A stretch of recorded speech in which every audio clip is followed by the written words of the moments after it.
আসসালামু আলাইকুম, স্বাগতম বিডি রাইট নিউজ সংবাদে। আমি মোহাম্মদ রাজীব আজকের সব আন্তর্জাতিক খবর নিয়ে হাজির হয়েছি। শুরুতেই জানিয়ে দিব সংবাদ শিরোনাম, তারপর বিস্তারিত। লেবাননে ইসরায়েলি হামলায় হিজবুল্লাহ কমান্ডার সহ নিহত ১২। শান্তি আড়ালে যুক্তরাষ্ট্রের সামরিক আধিপত্য নথিতে ধরা পড়ল। পাক হামলায় ১৯ মৃত্যু, পাল্টা জবাবের হুঁশিয়ারি কাবুলের। জরুরি বৈঠকে তালিবান প্রশাসন, সীমান্তে যুদ্ধাবস্থার আশঙ্কা। কাতার ও বাহরিন থেকে শত শত মার্কিন সেনা সরিয়ে নিয়েছে যুক্তরাষ্ট্র। যুদ্ধবিধ্বস্ত গাজায় ঝুঁকি নিয়ে চাষাবাদ চালাচ্ছেন কৃষকরা। আসসালামু আলাইকুম, স্বাগতম জানাচ্ছি বিডি রাইট নিউজ সংবাদে। আমি মোহাম্মদ রাজীব। এতক্ষণ শুনছিলেন সংবাদ শিরোনাম, এবার বিস্তারিত। ইসরায়েলি হামলায় হিজবুল্লাহর একজন শীর্ষ কমান্ডার সহ অন্তত ১২ জনের প্রাণহানির খবর আন্তর্জাতিক গণমাধ্যমে ব্যাপক আলোড়ন সৃষ্টি করেছে এবং এই ঘটনাটি এমন একটি সময় ঘটেছে যখন গোটা মধ্যপ্রাচ্য জুড়ে এক ধরনের থমথমে পরিস্থিতি বিরাজ করছে, যার ফলে আঞ্চলিক স্থিতিশীলতা নতুন করে হুমকির মুখে পড়েছে বলে মনে করছেন ভূরাজনৈতিক বিশ্লেষকরা। লেবাননের দক্ষিণাঞ্চলে হওয়া এই আকস্মিক হামলার পর স্থানীয় প্রশাসন এবং উদ্ধারকর্মীরা দ্রুত ঘটনাস্থলে পৌঁছে পরিস্থিতি নিয়ন্ত্রণে আনার চেষ্টা করলেও ধ্বংসস্তূপের নিচে আরও অনেকের আটকে থাকার আশঙ্কা করা হচ্ছে, যা হতাহতের সংখ্যা আরও বাড়াতে পারে বলে স্থানীয় সংবাদ মাধ্যমগুলো ইঙ্গিত দিয়েছে। আর এই ঘটনার পরপরই লেবানন সরকার এবং আন্তর্জাতিক সম্প্রদায় গভীরভাবে উদ্বেগ প্রকাশ করেছে, কারণ এই ধরনের সংঘাত শুধু দুটি পক্ষের মধ্যেই সীমাবদ্ধ থাকে না, বরং এর প্রভাব পড়ে সাধারণ নাগরিকদের ওপর, যারা বছরের পর বছর ধরে একটি শান্তিপূর্ণ জীবনের অপেক্ষায় রয়েছেন। অন্যদিকে হিজবুল্লাহ পক্ষ থেকে এই হামলার তীব্র নিন্দা জানানো হয়েছে এবং তারা বিষয়টিকে তাদের সার্বভৌমত্বের ওপর সরাসরি আঘাত হিসেবে দেখছে, যা ভবিষ্যতে সীমান্ত এলাকায় আরও বড় ধরনের উত্তেজনার জন্ম দিতে পারে।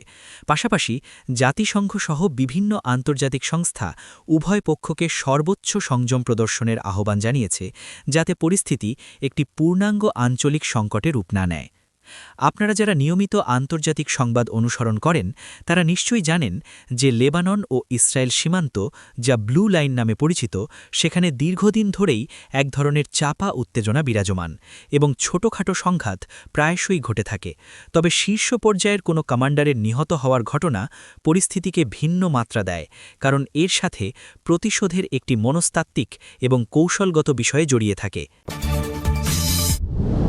যুক্তরাষ্ট্রের সামরিক আধিপত্য বিস্তারের কৌশল সম্প্রতি ফাঁস হওয়া কিছু গোপন নথিতে স্পষ্টভাবে ধরা পড়েছে, যা আন্তর্জাতিক রাজনীতিতে একটি বড় বিতর্কের জন্ম দিয়েছে। এবং এই নথিগুলো প্রমাণ করে যে প্রকাশ্যে বৈশ্বিক স্থিতিশীলতা এবং মানবাধিকারের কথা বলা হলেও পর্দার আড়ালে বিশ্বের অন্যতম পরাশক্তি হিসেবে আমেরিকা কিভাবে নিজেদের সামরিক অবস্থানকে আরও সুসংহত করার জন্য কোটি কোটি ডলার ব্যয় করছে। ফাঁস হওয়া এই চাঞ্চল্যকর রিপোর্টগুলো বিশ্লেষণ করে দেখা গেছে যে বিশ্বের বিভিন্ন কৌশলগত অঞ্চলে, বিশেষ করে এশিয়া প্যাসিফিক, মধ্যপ্রাচ্য এবং পূর্ব ইউরোপে যুক্তরাষ্ট্র এমন কিছু গোপন সামরিক চুক্তি এবং অবকাঠামো নির্মাণের কাজ চালিয়ে যাচ্ছে, যা সরাসরি তাদের ভূরাজনৈতিক প্রভাব বৃদ্ধির হাতিয়ার হিসেবে ব্যবহৃত হচ্ছে। আর এই বিষয়টি সামনে আসার পর মিত্র দেশগুলোর মধ্যেও এক ধরনের অস্বস্তি তৈরি হয়েছে, কারণ অনেকেই মনে করছেন যে শান্তিরক্ষার নামে আসলে একটি সূক্ষ্ম সামরিক বলয় তৈরি করা হচ্ছে।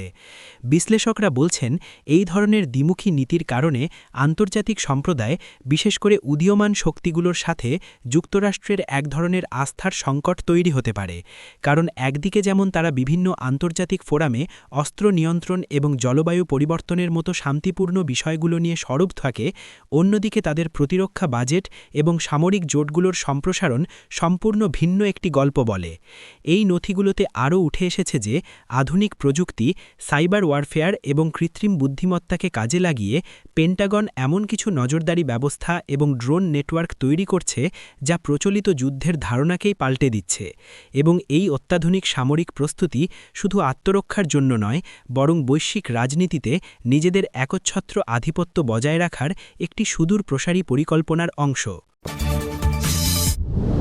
দক্ষিণ এশিয়ার অত্যন্ত গুরুত্বপূর্ণ এবং উদ্বেগজনক একটি খবরের দিকে দৃষ্টিপাত করছি, যেখানে পাকিস্তান ও আফগানিস্তান সীমান্তে সাম্প্রতিক এক ভয়াবহ হামলায় ১৯ জনের মৃত্যুর পর কাবুলের তালিবান প্রশাসন চরম ক্ষোভ প্রকাশ করেছে এবং পাল্টা জবাব দেওয়ার কড়া হুঁশিয়ারি দিয়েছে, যার ফলে ডুরান্ড লাইন নামে পরিচিত এই দীর্ঘ ও ঐতিহাসিক সীমান্তে এক অনাকাঙ্ক্ষিত যুদ্ধাবস্থার সৃষ্টি হয়েছে এবং দুই প্রতিবেশী দেশের মধ্যে কূটনৈতিক সম্পর্ক তলানিতে এসে ঠেকেছে। এই রক্তক্ষয়ী ঘটনার পরপরই কাবুলে তালিবান প্রশাসনের শীর্ষ নেতারা একটি জরুরি এবং রুদ্ধদ্বার বৈঠকে বসেন, যেখানে সীমান্ত নিরাপত্তা জোরদার এবং যে কোনো ধরনের বহিঃশত্রুর আক্রমণ মোকাবিলায় সামরিক প্রস্তুতি নিয়ে দীর্ঘ আলোচনা হয়। এবং একই সাথে তারা এই হামলার তীব্র নিন্দা জানিয়ে বলেছেন যে আফগান ভূখণ্ডের সার্বভৌমত্ব রক্ষায় তারা বিন্দুমাত্র আপোস করবেন না।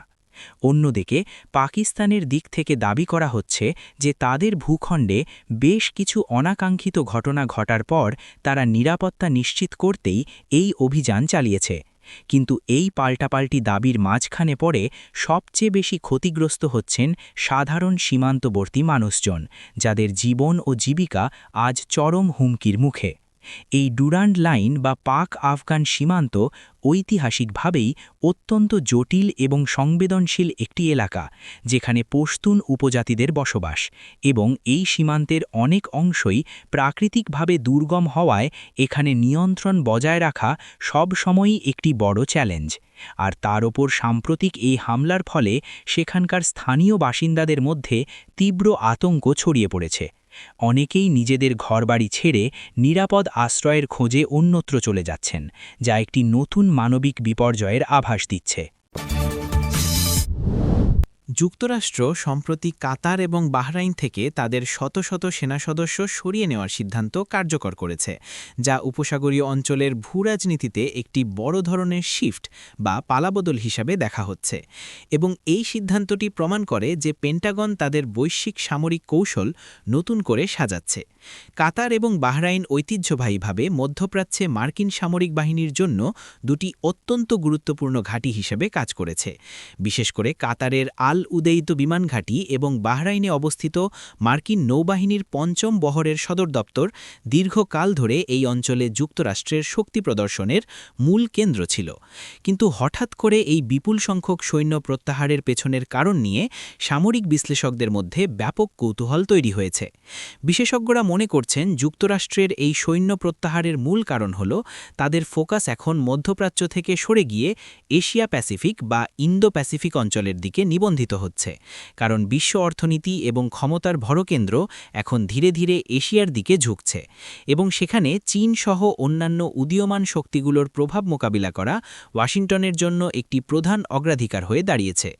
এই পরিবর্তনের ফলে কাতার এবং বাহরাইনের মতো উপসাগরীয় দেশগুলো নিজেদের নিরাপত্তা কৌশল নিয়ে নতুন করে ভাবতে শুরু করেছে, এবং তারা বুঝতে পারছে যে দীর্ঘমেয়াদে কেবল বিদেশি শক্তির উপর নির্ভর না করে নিজেদের প্রতিরক্ষা ব্যবস্থা আধুনিকায়ন এবং আঞ্চলিক দেশগুলোর সাথে পারস্পরিক সহযোগিতা বৃদ্ধি করার কোনো বিকল্প নেই। এই খবরটি যদি আপনার কাছে তথ্যবহুল মনে হয়, তবে এখনই আমাদের চ্যানেলটি সাবস্ক্রাইব করুন এবং এই ধরনের গুরুত্বপূর্ণ আন্তর্জাতিক খবরের আপডেট পেতে আমাদের সাথেই থাকুন। আপনাদের একটি সাবস্ক্রিপশন আমাদের টিমকে আরও ভালো কন্টেন্ট তৈরিতে দারুণভাবে উৎসাহিত করে। হতাশার মাঝেও মানুষ কিভাবে জীবনের জয়গান গায়, আমরা কথা বলছি যুদ্ধবিধ্বস্ত গাজার সেই সাহসী কৃষকদের নিয়ে, যারা প্রতিদিন নিজেদের জীবনের চরম ঝুঁকি নিয়ে অনুর্বর ও ধ্বংস হয়ে যাওয়া জমিতে চাষাবাদ চালিয়ে যাচ্ছেন, শুধুমাত্র নিজেদের এবং তাদের সম্প্রদায়ের মুখে সামান্য খাবার তুলে দেওয়ার তাগিদে। গাজার পরিস্থিতি বিগত বেশ কিছু মাস ধরে অত্যন্ত ভয়াবহ। সেখানে চারদিকে কেবল ধ্বংসস্তূপ, বোমার আঘাত এবং বারুদের গন্ধ। আর এই ভয়ঙ্কর পরিস্থিতির মধ্যেই এখানকার কৃষকরা এক অকল্পনীয় লড়াই চালিয়ে যাচ্ছেন, কারণ তাদের কাছে এখন চাষাবাদ শুধু একটি পেশা নয়, বরং এটি তাদের টিকে থাকার একমাত্র উপায় এবং প্রতিরোধের একটি নীরব ভাষা। আপনারা চিন্তা করে দেখুন যে মাটিতে নিয়মিত গোলাবর্ষণ হচ্ছে, যেখানে সেচের জন্য এক ফোঁটা বিশুদ্ধ পানি পাওয়া দুষ্কর, যেখানে সার বা কীটনাশকের সরবরাহ সম্পূর্ণ বিচ্ছিন্ন, সেই রুক্ষ ও বিপজ্জনক জমিতে বীজ বুনে ফসল ফলানো কতটা কঠিন একটি কাজ। কিন্তু এই কৃষকরা হার মানতে রাজি নন। তারা ভোরবেলায় প্রাণের মায়া ত্যাগ করে মাঠে নেমে পড়ছেন এবং টমেটো, শশা, গম বা জলপাইয়ের মতো নিত্য প্রয়োজনীয় ফসল ফলানোর আপ্রাণ চেষ্টা করছেন। এই খবরটি আমাদের মানবজাতির অসীম সাহসিকতার কথা মনে করিয়ে দেয়। তাই আপনাদের কাছে অনুরোধ থাকবে, এই সাহসী কৃষকদের প্রতি শ্রদ্ধা জানিয়ে ভিডিওটিতে একটি কমেন্ট করুন এবং আপনার বন্ধুদের সাথে এই অনুপ্রেরণাদায়ক গল্পটি শেয়ার করুন, যাতে বিশ্বের প্রতিটি প্রান্তের মানুষ জানতে পারে যে যুদ্ধের দামামাও মানুষের বেঁচে থাকার অদম্য ইচ্ছাকে ধ্বংস করতে পারে না। বর্তমান অবরোধের কারণে গাজায় বাইরের বিশ্ব থেকে খাদ্য সহায়তা প্রবেশ করা অত্যন্ত কঠিন এবং অনিয়মিত হয়ে পড়েছে, যার ফলে স্থানীয় পর্যায়ে উৎপাদিত এই সামান্য ফসলগুলোই হাজার হাজার অনাহারী মানুষের জন্য আশীর্বাদ হয়ে দেখা দিয়েছে। আর এই কৃষকরা নিজেদের উৎপাদিত ফসলগুলো শুধু নিজেদের পরিবারের জন্যই রাখছেন না,